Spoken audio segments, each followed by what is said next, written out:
अस्सलाम वालेकुम, welcome to another video on my YouTube channel. मैं हूँ राजा सरोज सहीब। इस वीडियो के अंदर मैं आपके साथ प्रेसिडेंट जो बाइडन की नई स्टेटमेंट के मुतालिक बात करूँगा। जो बाइडन जो कि यूएस के प्रेसिडेंट हैं, सुपर पावर के प्रेसिडेंट हैं, उनकी तरफ से हालिया एक बयान जारी किया गया है जिसके अंदर पाकिस्तान और पाकिस्तान के जौहरी हथियार को तनकीद का निशाना बनाया गया है। इसका थोड़ा सा आपको पस मंजर भी समझाता जाऊं। जो बाइडन बेसिकली एक डेमोक्रेटिक कांग्रेशनल मीटिंग से खिताब कर रहे थे और इसके अंदर उनकी पार्टी के जो मुख्तलिफ एहलकार हैं, जो मुख्तलिफ कांग्रेस मैन एंड वेमेन हैं, उनसे उनकी बातचीत चली थी, जिसके अंदर जब चाइना और रशिया का तस्करा हुआ, रशिया के अंदर जो यूक्रेन के साथ वॉर चल रही है और जो पॉसिबल थ्रेट्स हैं एक न्यूक्लियर अटैक की यूक्रेन के ऊपर, उसके ऊपर उन्होंने तनकीद की। फिर साथ ही साथ चाइना के साथ जो उनकी ट्रेड वॉर चल रही है, इस पर उनकी बात हुई। इसी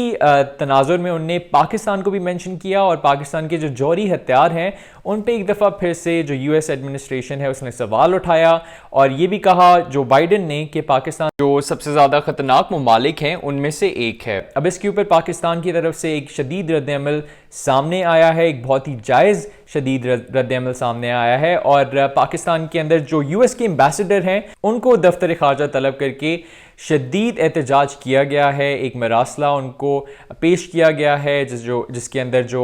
खर्चात हैं पाकिस्तान की एडमिनिस्ट्रेशन के, और स्पेशली जो बाइडन का ये बयान आया है इसके अंदर जो पाकिस्तानी अवाम है उसके सेंटिमेंट्स हर्ट हुए हैं, इसके ऊपर एक्सप्लेनेशन मांगी गई है। और इसके बाद फिर जो वाइट हाउस है उसकी तरफ से भी एक प्रेस रिलीज़ जारी की गई और बल्कि एक प्रेस ब्रीफिंग के अंदर जो उनके तर्जुमान हैं उनका ये कहना था कि जो प्रेसिडेंट जो बाइडन ने पाकिस्तान के मुतालिक कहा वो कोई नई बात नहीं है। यूएस हमेशा से यही जो रवैया और यही पॉइंट ऑफ व्यू रखता है पाकिस्तान और उसके जौहरी हथियार के मुतालिक, जो कि एक हद तक सच भी है, क्योंकि अगर आप माजी में देखें तो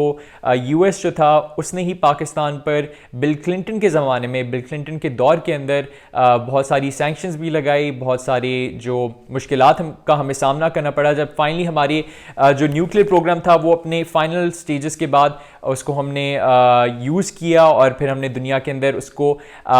इस्तेमाल करके दिखाया और प्रूव किया कि हमारे पास ये कैपेबिलिटी आ चुकी है। तो उसके बाद बहुत सारी हमारे ऊपर सैंक्शंस भी लगी थी, बहुत सारे मसाइल का हमें सामना करना पड़ा था। लेकिन फिर इसके बाद जो मुख्तलिफ प्रेसिडेंट्स आए हैं, जिनके अंदर इवन प्रेसिडेंट बुश हों या इवन जो डोनाल्ड ट्रंप हैं, फिर उससे पहले जो बराक ओबामा थे, इनकी तरफ से भी इस तरह के बयानात आते रहे हैं जिसमें पाकिस्तान को लेकर और पाकिस्तान के जौहरी हथियार को लेकर जो सवाल उठाए जाते हैं उसमें कभी कभार नरमी नज़र आती थी, कभी कभार सख्ती नज़र आती थी। लेकिन स्पेशली जो पिछली एडमिनिस्ट्रेशन थी यूएस की, और उसके अंदर डोनाल्ड ट्रंप प्रेसिडेंट थे और उनकी तरफ से एक नज़र आ रहा था जब वो एडमिनिस्ट्रेशन में आए तो एक सख्त रवैया पाकिस्तान को लेकर अपनाया जा रहा था और पाकिस्तान की न्यूक्लियर जो कैपेबिलिटी है उसको लेकर अपनाया जा रहा था। लेकिन आगे बढ़ते हुए स्पेशली जब उनके पाकिस्तान के प्राइम मिनिस्टर इमरान खान के साथ जो ताल्लुकात थे वो अच्छे हुए, तो इसके ऊपर भी उनकी जो रवैया था और उनका जो मौक़िफ़ था पाकिस्तान के हथियार को लेकर, उनकी एडमिनिस्ट्रेशन के अंदर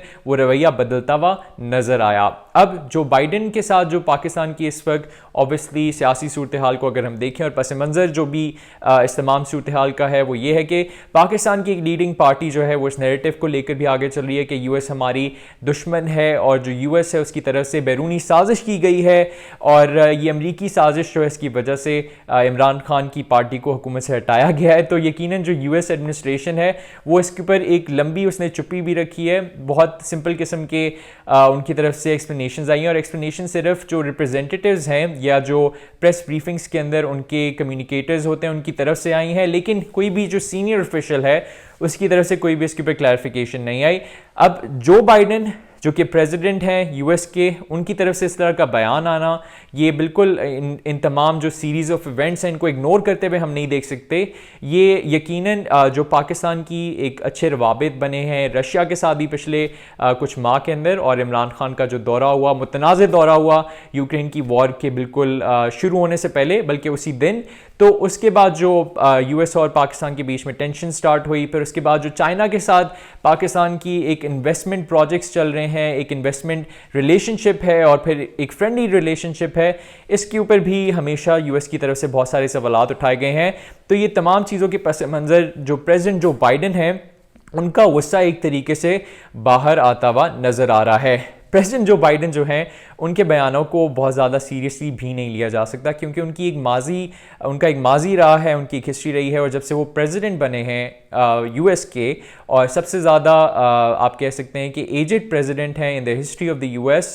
तो उनकी तरफ से इस तरह के कुछ बयानात अभी रिसेंटली भी दिए गए, जिसके अंदर जो इवन यूएस के अंदर लोग हैं वो उनकी मेंटल हेल्थ और उनकी मेंटल कैपेबिलिटी को लेकर बहुत सारे सवालात उठा रहे हैं। तो उनकी तरफ से अगर इस तरह का बयान दिया गया है पाकिस्तान के जौहरी हथियार के मुतल्लिक, जो कि आप कह सकते हैं कि बिल्कुल आउट ऑफ डिप्लोमेटिक रिलेशनशिप्स जो पाकिस्तान और यूएस के बीच में उनके खिलाफ है, और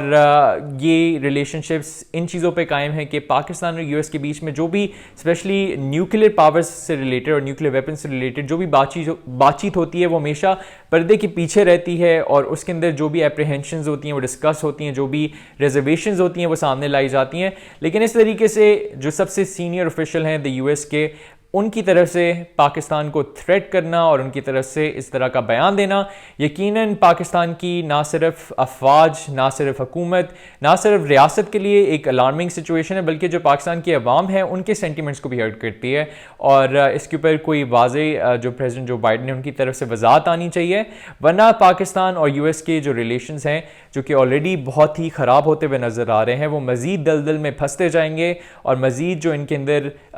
आप कह सकते हैं एक मनफी रुझान नज़र आ रहा है वो बढ़ता चला जाएगा।